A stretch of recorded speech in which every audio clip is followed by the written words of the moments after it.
Good morning days എല്ലാ ദിവസവും രാവിലെയുള്ള പ്രീ മാർക്കറ്റ് റിപ്പോർട്ടിലേക്ക് കടക്കാം. ഇന്ന് ഒരുപാട് അപ്ഡേറ്റ് ഉണ്ട് പുതിയതായിട്ട്. ഒന്നാമത് ഈ ഒരു യുദ്ധം തീർക്കാനായിട്ട് US ഇറാനോട് ആവശ്യപ്പെടുകയും ഇറാൻ കുറച്ച് പ്രപ്പോസൽസ് ട്രംപിന് സബ്മിറ്റ് ചെയ്യുകയും ചെയ്തിരുന്നു.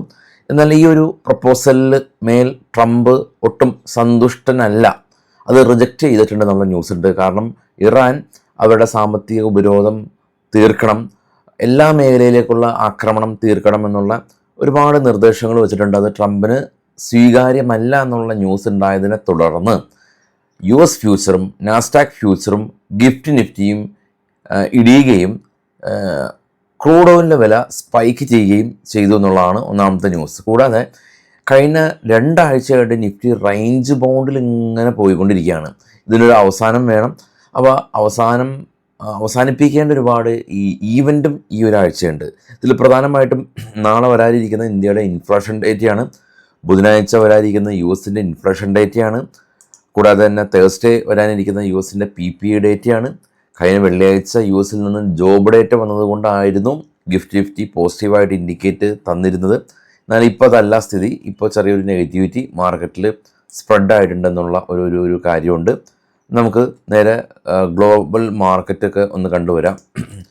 കാണാം, gold 4685, silver 80, bitcoin 81,000, Brent oil spike ചെയ്തു 3.3% സ്പൈക്ക് ചെയ്ത് 104 കടന്നു. നാച്ചുറൽ ഗ്യാസും സ്പൈക്ക് ചെയ്തു 2.3 സ്പൈക്ക് ചെയ്തു. ഗിഫ്റ്റ് നിഫ്റ്റി കാണാം 24,078. ഡോ ഫ്യൂച്ചർ കാണാം നെഗറ്റീവിലാണ്, നാസ്ഡാക്ക് ഫ്യൂച്ചർ നെഗറ്റീവിലാണ്. എന്നാൽ കോസ്പി, കൊറിയൻ മാർക്കറ്റും ജപ്പാൻ മാർക്കറ്റും ഏഷ്യൻ സെല്ലിൽ നിന്ന് ഏറ്റവും താഴെ പോസിറ്റീവിൽ ട്രേഡ് ചെയ്യുന്നത് കാണാൻ സാധിക്കും. പക്ഷേ ഇപ്പോൾ ട്രേഡ് ചെയ്യുന്ന US ഫ്യൂച്ചറോ നാസ്ഡാക്ക് ഫ്യൂച്ചറോ ഗിഫ്റ്റ് നിഫ്റ്റിയോ അല്ലെങ്കിൽ ക്രൂഡ് ഓയിലോ എന്ന് തന്നെ മാർക്കറ്റിന് ഫേവറബിൾ അല്ല എന്നുള്ളതാണ് കാണാനായിട്ട് സാധിക്കുന്നത്. ഇനി കുറച്ച് സ്റ്റോക്കുകളുടെ വാർത്തകളുണ്ട്. കൂടാതെ തന്നെ ഓപ്പൺ ഇൻട്രസ്റ്റ് നമുക്ക് പരിശോധിക്കാം.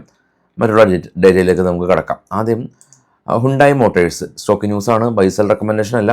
ഹുണ്ടായി മോട്ടേഴ്സ് നെറ്റ് പ്രോഫിറ്റ് 22% കഴിഞ്ഞ വർഷത്തെ ഈ പ്രോഫിറ്റായിട്ട് കമ്പയർ ചെയ്യുമ്പോൾ കുറവ് രേഖപ്പെടുത്തിയിട്ടുണ്ട്.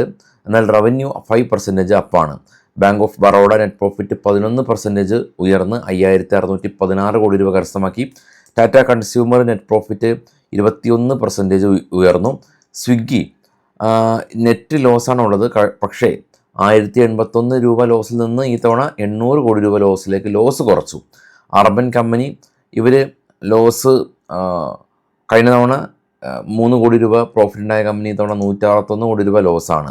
ബജാജ് ഹെൽത്ത് കെയർ ഇവരും കഴിഞ്ഞ തവണ 11 കോടി രൂപ, ഒരു സെക്കൻഡ് എന്തോ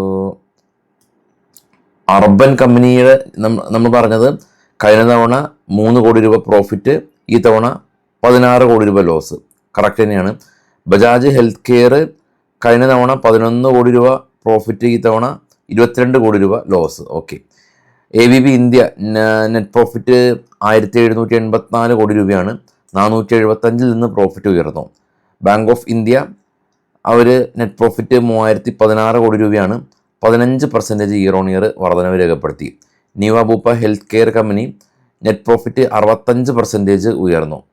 JSW ഇൻഫ്ര നെറ്റ് പ്രോഫിറ്റ് 418 കോടി രൂപയാണ്. അത് 17% കുറവാണ് കഴിഞ്ഞ തവണത്തിൽ നിന്നുള്ളത്. അതായത് കഴിഞ്ഞ തവണ 500 കോടി രൂപ, ഈ തവണ 418 കോടി രൂപ. ബാലകൃഷ്ണ ഇൻഡസ്ട്രീസ് ഇവർ റവന്യൂ 7% ഉയർന്നിട്ടുണ്ട്. എന്നാൽ നെറ്റ് പ്രോഫിറ്റ് 19% ഇടിഞ്ഞു.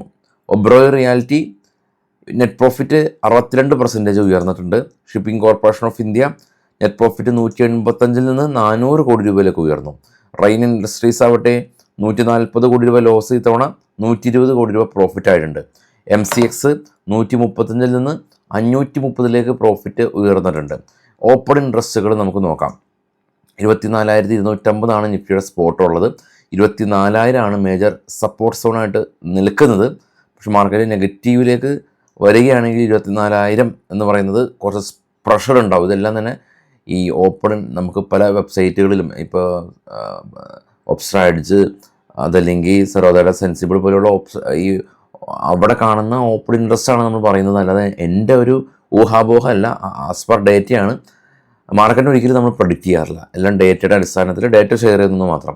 ഇനി ബിറ്റ് കോയിൻ്റെ ചാർട്ട് കാണാം, 82,000 വരെ പോയതായിരുന്നു, ഒരു പ്രോഫിറ്റ് ബുക്കിംഗ് കണ്ട് ഇപ്പോൾ 81,500 നല്ല രീതിയിൽ സപ്പോർട്ട് റെസിസ്റ്റൻസുകളെല്ലാം തന്നെ ബിറ്റ് കോയിൻ ഹോൾഡ് ചെയ്യുന്നുണ്ട്. അപ്പോൾ ബിറ്റ് കോയിനിൽ ട്രേഡ് ചെയ്യാനായിട്ട് താല്പര്യമുള്ള ആളുകൾക്ക്, ക്രിപ്റ്റോയിൽ ട്രേഡ് ചെയ്യാൻ താല്പര്യമുള്ള ആളുകൾക്ക് ഡെൽറ്റ എക്സ്ചേഞ്ച് ഇന്ത്യൻ ബ്രോക്കർ തന്നെയാണ്, ഇന്ത്യൻ രൂപ ഉപയോഗിച്ച് ട്രേഡ് ചെയ്യാം. അപ്പോൾ നമ്മൾ അതിൻ്റെ അതായിട്ട് ബന്ധപ്പെട്ട അതിൻ്റെ അക്കൗണ്ട് ഓപ്പണിംഗ് ലിങ്ക് ഈ വീഡിയോയുടെ ഫസ്റ്റ് കമൻറ്റിൽ പിൻ ചെയ്ത് വെച്ചിട്ടുണ്ട്. വളരെ സിമ്പിളായിട്ട് തന്നെ അക്കൗണ്ട് ഓപ്പൺ ചെയ്യാൻ സാധിക്കും. ഇനിയിപ്പോൾ അതായിട്ട് ബന്ധപ്പെട്ടുള്ള എന്തെങ്കിലും സംശയങ്ങളുണ്ടെങ്കിൽ കമൻറ്റ് ചെയ്യാം, നമുക്കതിൻ്റെ ഡൗട്ടുകൾ ക്ലിയറിറ്റി നടത്താം. അതായത് ക്രിപ്റ്റോ എങ്ങനെ ട്രേഡ് ചെയ്യാം എന്നതിനെക്കുറിച്ചൊക്കെ കാര്യങ്ങൾ. അപ്പോൾ എനിവേ എല്ലാവർക്കും ശുഭദിനം. Thank you all.